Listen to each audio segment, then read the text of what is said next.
Welcome to Paris Good Food and Wine. I'm Paige Donner, the host and producer. This Food and Wine show is being brought to you directly from Paris, France. Here, we give you a taste of this delicious world with all its colorful and diverse personalities that make up the Paris culinary landscape.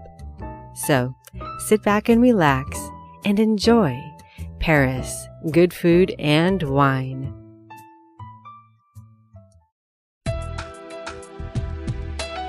This episode has been brought to you by Bordeaux Food & Wine. Download the Bordeaux Food & Wine travel app in Google Play and the App Store. Find us at bordeauxfoodandwine.com.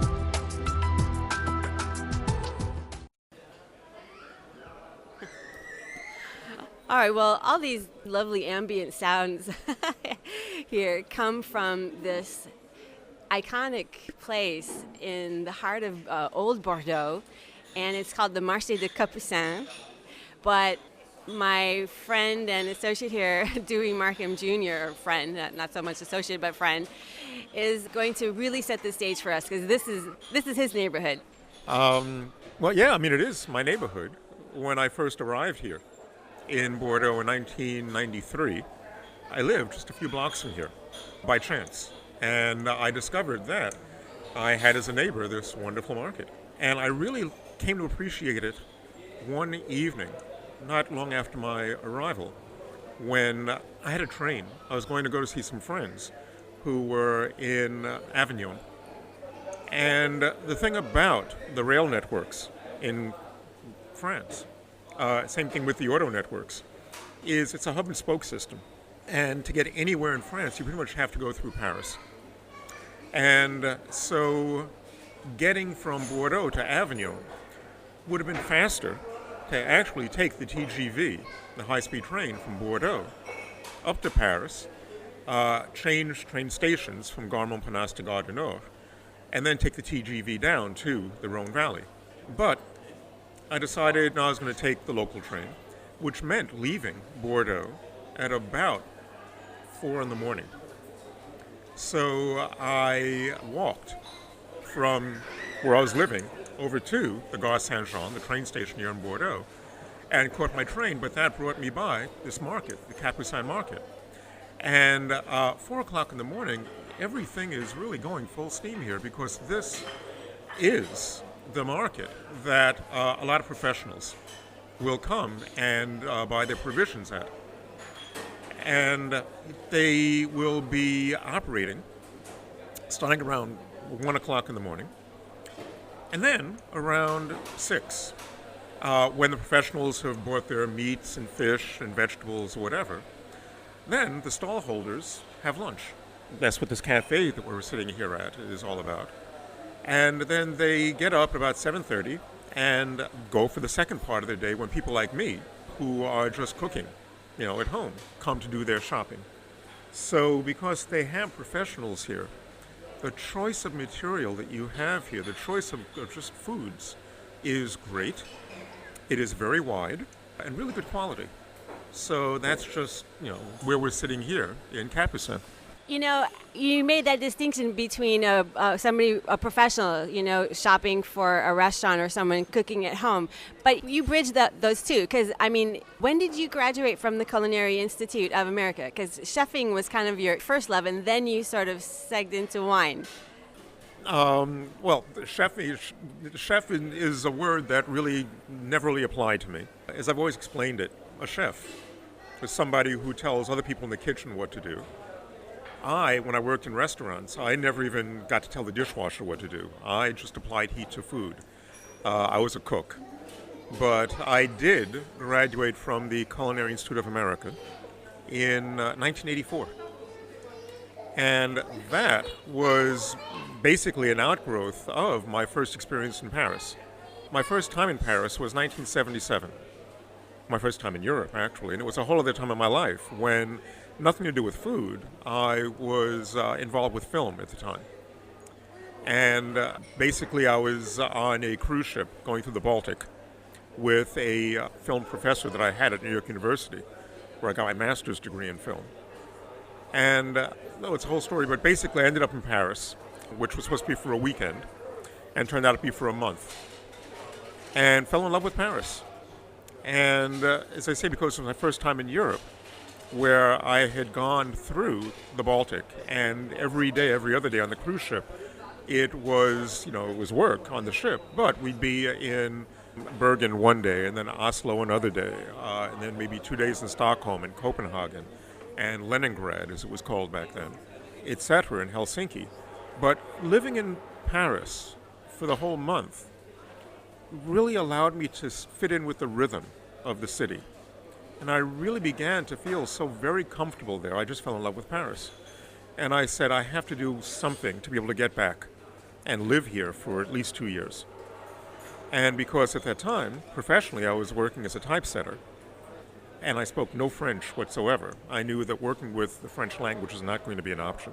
Even though I started studying at the Alliance Française during that month, I went back home to New York City to set about getting my ducks in a row to return to Paris. And I figured everyone has to eat, so I always enjoyed cooking, and that's what brought me to the Culinary Institute. So here you are, a kid from Harlem, right? You grew up in Harlem. Born in Harlem. Okay, so... No, I was born in Harlem, but when I was 5, we moved to the Bronx, the South Bronx. Okay, through and through New Yorker, born and bred New Yorker. And your first point of departure then, aside from that boat, the cruise ship, gig, was your first point of departure here in France was Paris. And somewhere along the way, you've mentioned to me about listening to Radio Montmartre. Can you reminisce a little bit more about that? Well, after 1977, when I returned from Paris, it took me about 9 years to arrange everything so I could return, finally, to Paris. And during that time, I kept at Alliance Française. I took intensive classes in New York City for about 5-6 years. And the time at the Culinary Institute came in during that period also. But finally, in 1986, I was able to return to Paris for what I hoped would be 2 years. Turned out to be 3. And when I was sitting in my hotel room, just after my arrival, I was tuning the radio up in the room, and I found Radio Montmartre. And it was love at first hearing. I loved that because at the time, France had not yet, I don't believe in 86 they had put into that place that rule where a certain percentage of airtime has to be dedicated to French music. So it was, the airwaves were just full of Michael Jackson and Paul McCartney and whomever. And if I wanted to hear that, I would have stayed home. Radio Montmartre, with all of the accordion music, playing the polkas and all the guinguette music and all of that, I just loved it. And I still have a weak spot for accordions. If I see somebody playing the accordion on the street, I throw a few centimes in the hat. Those are such priceless memories, and it's you're speaking of a Paris even now that's of a different era. Not to mention perhaps a different chapter in your life because you've now been here in Bordeaux. You're one of the, I don't want to say oldest expats, but you're one of the more long-standing expats. You've married, wonderful wife. You've got 2 wonderful children who are nearly grown. Your son is nearly grown. They've gone through the French schools, and you've written the definitive book on Grand Cru Classé Bordeaux. So you've done so many things. I don't know. It's like, take it away, Dewey. You want to talk about your wine, your wine tours or the book? I mean, there's so much. Well, that's what I do professionally. And professionally, yes, I do a variety of different things. I did come to Bordeaux to do the research on a book about this 1855 classification, which towards the end of my stay in Paris, it first came onto my radar. And I really began to get involved with wine during those 3 years when I was director of the cooking school in Paris at the time. It was a school called La Varenne. And I started a wine studies program there. And that was among the things that got me involved with wine. So leaving in 1989 was to go back to New York City to reinvent myself in wine. Always with an eye towards returning to Paris, which I still love to this day. So when I arrived here in 1986, the idea was, I'd never stepped foot in Bordeaux before, I was going to spend 12 months researching this book on the 1855 classification, and then go to Paris and live happily ever after and do the writing up there, and the book would come out, and I'd be a Parisian once again. Well, the best laid plans of mice and men, gang after glay. It turned out not to be 12 months of research, it was 4 years of research and writing. And the book did come out about, 17 years ago, and I'm still here. So what happened was, during that time, I visited all of these 1855 class growths, about 80 some odd properties. And at one property I had a contact, and the contact held. And today she is my wife. And because she's from Bordeaux, I'm now from Bordeaux. I'm here for the duration. So when the book came out, it did very well. It was Wine Book of the Year when it came out, won the James Beard Award. And people started contacting me to see if I could get them into some of these chateaux. At the time, wine tourism was not as developed as it's becoming today. And getting into a Bordeaux chateau was seen as something very difficult. So I started taking people around to the chateau, setting up itineraries. And from there, it just, kind of grew. So that's what I do part of the time. I also will teach wine classes. I write articles. I travel and do presentations. I do a variety of different things, but everything I do is pretty much tied to wine. As someone who's an outsider in Bordeaux, I've visited this town, a few times over the last 5 years, but I've never spent, any more than a couple weeks at a time here maximum. But what makes Bordeaux rich in terms of everyday life? Because you know Paris, but now you really know Bordeaux. This is definitely home. So, I don't know. Can you share some glimpses of what are some of the things that make life really rich here? Well, what makes life rich is a lot of it has to do with what you're interested in, and I tried to be open to as much as I can. I recall Thomas de Quincey wrote this book, Confessions of an English Opium Eater. He has this one passage where he's written, just eating opium is not going to make, life more interesting for you. I think the way he puts it is if you're a goat herd and you take opium, you will dream of goat herding.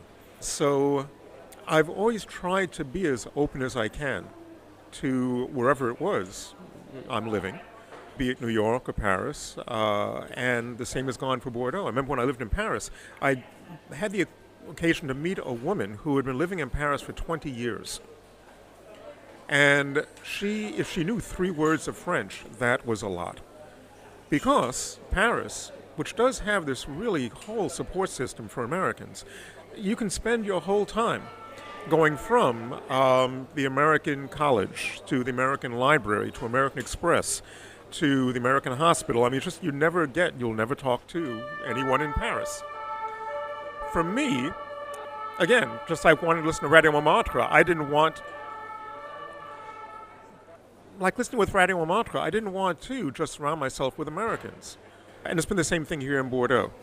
I've been very fortunate in that my arrival in Bordeaux was able to introduce me to the last years of old Bordeaux. What I mean by that is, when I came to Bordeaux in 1993, Bordeaux was known as the Sleeping Beauty of France. And there's a lot of potential here, but nothing been done here for decades. And it wasn't until the mid-90s when a new mayor was elected, replacing Jacques Chaban-Delmas, who was mayor since the post-war years, that Alain Juppé, who's still the mayor now, 20 years later, he and his whole municipal team decided to just reawaken Bordeaux. So I've been able to see the old Bordeaux and the new Bordeaux, and what has made Bordeaux very much more livable now is a lot of what's happened over the last 15 years or so, where before, upon my arrival in Bordeaux, I would have dinner. I'd cook dinner for myself at 6 o'clock, like a good American, eating at 6 o'clock at night. And then I would clean my dishes and go out to discover this town I was now going to call home. And 7:30, when the stores closed, there was nothing going on in Bordeaux. The shutters came down and you didn't see a dog on the street. Now, Bordeaux has become a much more lively place to live with a lot more cultural resources available. So what makes Bordeaux interesting is seeing Bordeaux evolve. That's what makes it interesting for me. Yeah, that's a wonderful perspective, and definitely Bordeaux is certainly now a glittering ascendant star, certainly on the tourism scene. I mean, it's always been a heavyweight in the wine world, of course.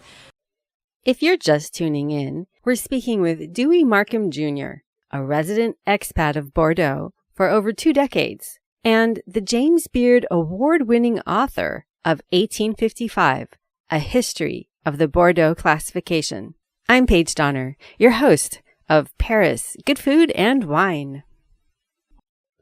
I want to back up just a couple points there and, underscore, the fact that you won a James Beard award, for the book that you wrote. I mean, that's a prestige that very few people ever attain, and it's like it's more than winning an Olympic, it's like winning an Olympic gold medal. It's like winning an Oscar when you're a food writer and wine writer. Also too, I do want to broach this subject, if it's okay, because I've been to a lot of, wine tastings, and, we're all a melting pot these days, But I have to say that there aren't that many African Americans, and also too, I don't know that there are a lot of, kids from South Bronx or Harlem who are James Beard award-winning wine writers, especially when it comes to these old groves, these at 1855 classification. Those are the biggest and the best and the most famous chateaus. We're talking Mouton Rothschild, we're talking Pichon Comtesse. I mean, we're talking all the Lafite. I mean, we're talking Latour. We're talking all the biggest, most famous, most high-priced wines. So the creme de la creme, the best of the best. I don't know. Do you have any thoughts to share on being an African American in the world of wine? Well, probably it's the last part of that hyphenate that has probably had more of an effect. Just being an American. When I was doing the research, as I mentioned, I went to each of these 1855 classified growths, and I knew nobody in the wine profession here. And I was working on a subject. I chose a subject which is very sensitive because this classification does still today have very real economic consequences for these people making these wines. And not knowing anybody in the wine trade, when I started contacting people, I didn't know what kind of reception I was going to get. But there was this one director of a property who, towards the beginning of my research, said something which I thought was just being polite, but I heard it often enough in subsequent chateau visits to understand the logic of it. He said that the fact that I am an American, that I was not local, made it easier for people at the chateau to open up to me. People often ask, what kind of response did you get? What kind of welcome did you get at the chateau? And I got to see everybody I called, everyone I wanted to see. I got a lot of cooperation, without which the book would not have been as good as it turned out to be. But the idea that I was not from Bordeaux, because I didn't have a grandfather whose person I was talking to, their grandfather, and my grandfather had a history, and there was something now like a count to settle. I didn't have an axe to grind. Being an American has very much been a plus. In Bordeaux has very much been a plus, and I found that when I was living in Paris. Being an American is, the French really love Americans in my experience. Maybe not, the American government that they're in love with, but they're able to make that distinction. Well, it's nice to hear too, because I mean, when you're talking a perspective of, 25 years, our two countries have gone through a lot of ups and downs during those decades and throughout the centuries too. My feeling of, even though Paris is so international, as you highlighted a little bit earlier, the American Hospital, the American Embassy, and a lot of people do make that circuit for the duration that they're there. It's true. But I also find that Bordeaux, given that I have a very limited perspective now of just a few years and kind of like we said, the ascendant kind of light years now, it does seem, though, to have a strong international component, and it seems like it's because of the wine, because of those 300 years when they traded directly with England, right? Like, I mean, this is like the first French market to have actually exported their wines. Am I correct, or? Well, not so much the first French market, but what sets Bordeaux apart is that for 300 years, this entire area did belong to the English crown. 1154, just for the history part of all of this, 1154, Eleanor of Aquitaine married Henry Plantagenet, who shortly after the marriage would become Henry II, King of England. And during these 300 years, that's when the English developed a taste for Bordeaux wine.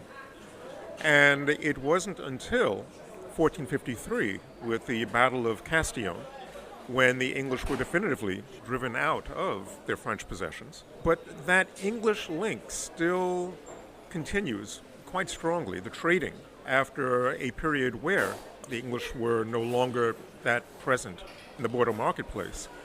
They did return, and the English have always been a key market for Bordeaux wines, to the point where the négociants, the wine trade, has a very strong English link. There are négociants who their children are named Basil and Ivanhoe, and all of these very strong English links, and that actually kind of made it easier for me to fit in, to avoid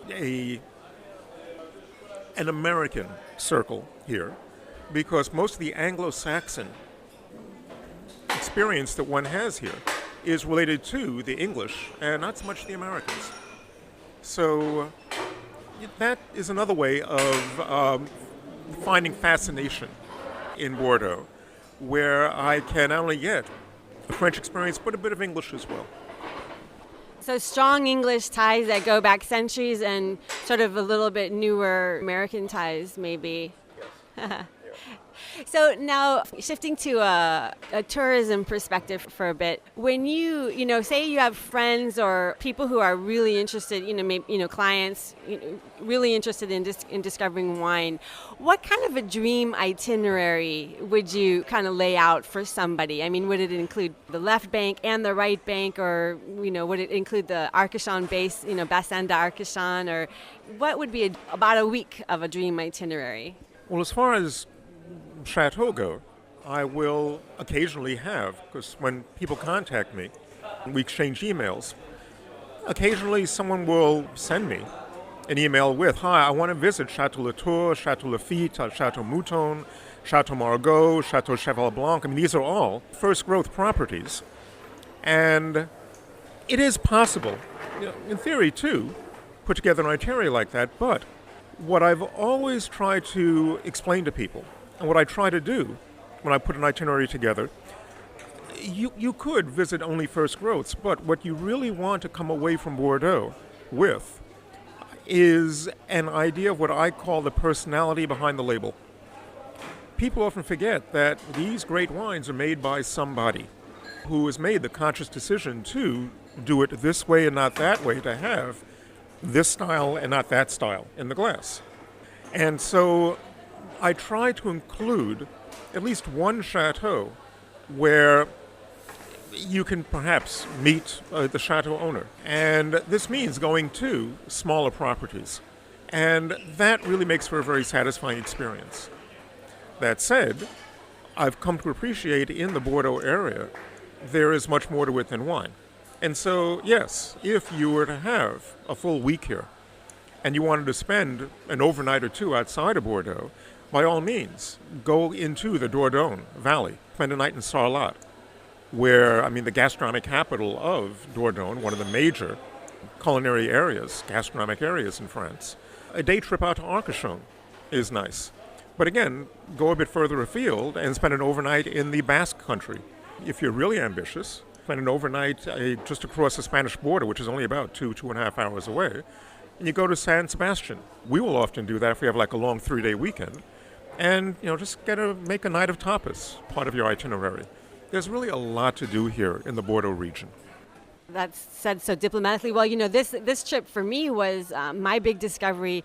I have heard so much about Cap Ferrat, and I didn't know what to prepare for. I know that it's the home of, a lot of celebrities have now kind of moved in there and bought homes, and yet, the comparison between Arcachon and Cap Ferrat I never quite grasped. But spending a day in Cap Ferrat and eating those oysters, along the shoreline there in one of those fish shacks, that is just, it's incomparable. I mean, there's no experience like that.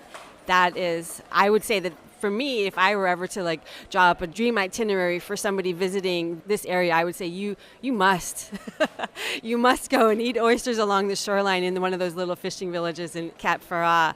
Dewey, how would you describe, I mean, if you can, sort of in a nutshell, how would you describe the difference between right bank and left bank Bordeaux? Well, I mean, it's actually really very simple. And what I've come to appreciate over 23 years of living here in Bordeaux is just how easy Bordeaux is to understand as a wine region.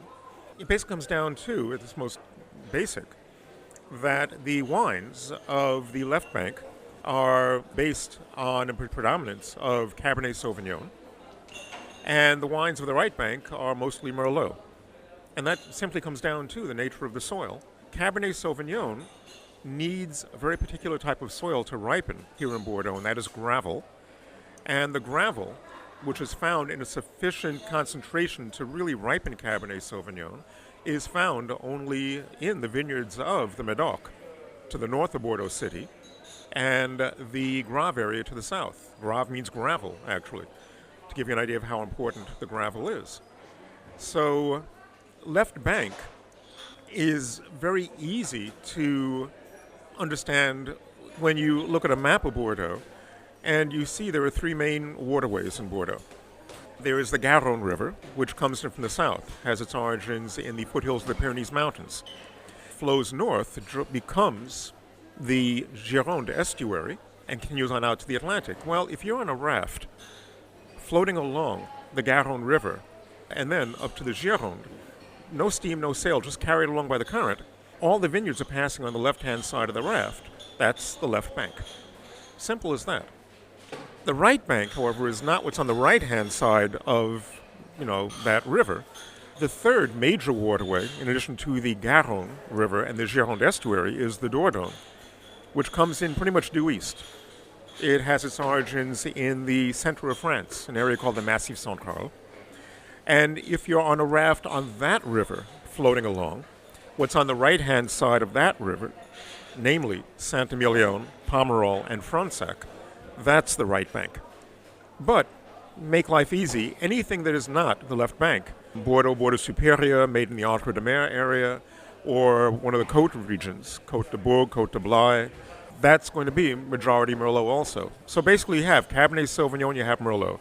And Cabernet Sauvignon are just in the areas of Médoc and the Grave area, for the most part. That was very succinct. I've never heard it described so succinctly. That's a really clear understanding of the geography here, and it makes actually things, the way you laid that out, it makes it understandable. Last question, are there any highlights during the year that would maybe be, I mean, in addition, to putting together, your, someone's own itinerary, or working with you, for example, to help, put together an itinerary, say they're planning a tour for themselves or a group or something. But outside of that, are there any events throughout the year that people can kind of come that are sort of, tourist oriented, be they wine? And I don't mean entrepreneur, because that's trade, wine professionals. But I'm just talking about kind of the layman, if they want to sort of come and partake of a couple of days of fun and food and festivities and wine. This episode has been brought to you by Bordeaux Food & Wine. Download the Bordeaux Food & Wine travel app in Google Play and the App Store. Find us at BordeauxFoodandWine.com. Well, in terms of wine, yes, a lot of people, I know I did before I came to Bordeaux, you'd hear about Futures Week, which is the first week of April when the entire wine world just shifts on its axis And everyone comes sliding into Bordeaux. Since 2000, there have been between 5,000 and 6,500 people come to Bordeaux for what is basically 4 days of tastings. And it's a madhouse here. And now, with the great demand and interest worldwide, it's gone beyond the 4 days. Now, the whole first half of April is become very difficult. It's become very difficult to get into all the chateau one would like to. That has always been the case with harvest time. Many people want to come in September, October. And I've always said that's the worst time to come to Bordeaux, because a lot of chateaux who really can't give you the kind of visit that they want you to experience because they're too busy bringing the grapes in and making wine, they prefer not to do it at all. So a lot of chateaux will simply close their doors. By no means is it all of chateau, but a lot of chateau. And so those are the 2 times of the year that I always recommend to avoid. Summer months are good. Probably for me the best time is probably the month of May, because then the vineyards have enough leaves on the vines where you're getting that very beautiful classic look of these long rows of greenery stretching out to the horizon in the wine areas. And it's the height of the summer tourist season is not yet kicked in. So the weather is just starting to straighten up and fly right. So that's a good time to come. As far as wine goes, there are events that, again, the municipality has brought in, like the Fête de Vin, which takes place in June, in the non-Vin Expo years, meaning in the even-numbered years. That draws a lot of people to Bordeaux. But there are other things that are just ongoing now. Just 2 months ago, they inaugurated the Cité de Vin, which is, you can come any time of the year. And it's a wonderful wine exhibition area, not just about wines of Bordeaux, but wines of the world. For me personally, my own calendar has become centered around the food, the seasonality of certain foods. So in the fall, if you're not picking grapes, you're in the woods looking for the wild mushrooms here. Ceps is the variety that most people come out of the woods with. In the spring, fish come into the estuary to spawn, and so you get things like shad. You get lamprey in season. There are just different things that come into season. Whether you're at a market like Capucin, and you see the fruits and the vegetables that change with the seasons. I become very much attuned to that, and so that, from my own personal calendar, is how I count the passing of the months. Right when you said fish, just behind us we're in this little coffee shop, Chez Jean-Mi, which I know is famous, and it's also a bistrot à huîtres. So as you were talking about fish, I took an inhale of breath and I smelled the fresh oysters and the fish that we're surrounded by, the bouleau. And is this a good place to come and have oysters too? It is. The oysters. Well, the great thing about oysters that I've really come to appreciate living here is that you can have oysters all year round. In America, oysters are just like for fancy occasions, usually in the winter. And there is that old story about you don't eat oysters in months without an R, which basically was not because the oysters are not necessarily inedible, although some people will say because of their reproductive cycle, they become more milky in character in the summer months. And it doesn't bother me. The whole thing about not eating oysters in months of R is because those are the summer months. May, June, July, August. And transporting oysters from coastal areas to Paris. Oysters didn't always make that trip very successfully, and so you did run the risk of eating a bad oyster and killing yourself. But in Bordeaux, on Sunday mornings, when everything is closed except bakeries and newsagents, oyster sellers will come in from Arcachon and further afield, set up trestle tables in front, and sell their oysters. So they're fresh. They're from the people who've actually raised them. So that is something which, living here, I've really come to appreciate as fresh oysters. The idea of coming to the Capucin market is that you get such a great variety of other seafood and shellfish. But oysters, that again, one of the things that makes living in Bordeaux so enjoyable. Dewey, thanks for such an authentic, and genuine perspective and learned. Thank you so much for this conversation this morning. No, it was a pleasure. I enjoyed the opportunity to come to Capucin when I'm out here shopping and just be able to sit down and have this talk. Thank you. Thanks for joining us for this episode of Paris Good Food and Wine. A big thank you to all who helped make this show possible, and especially a grand merci beaucoup from me, your host and producer, Paige Donner. You can find this and past episodes of Paris Good Food and Wine on iTunes. And remember to follow us on Twitter at Paris Food Wine and like us on Facebook at Paris Food and Wine.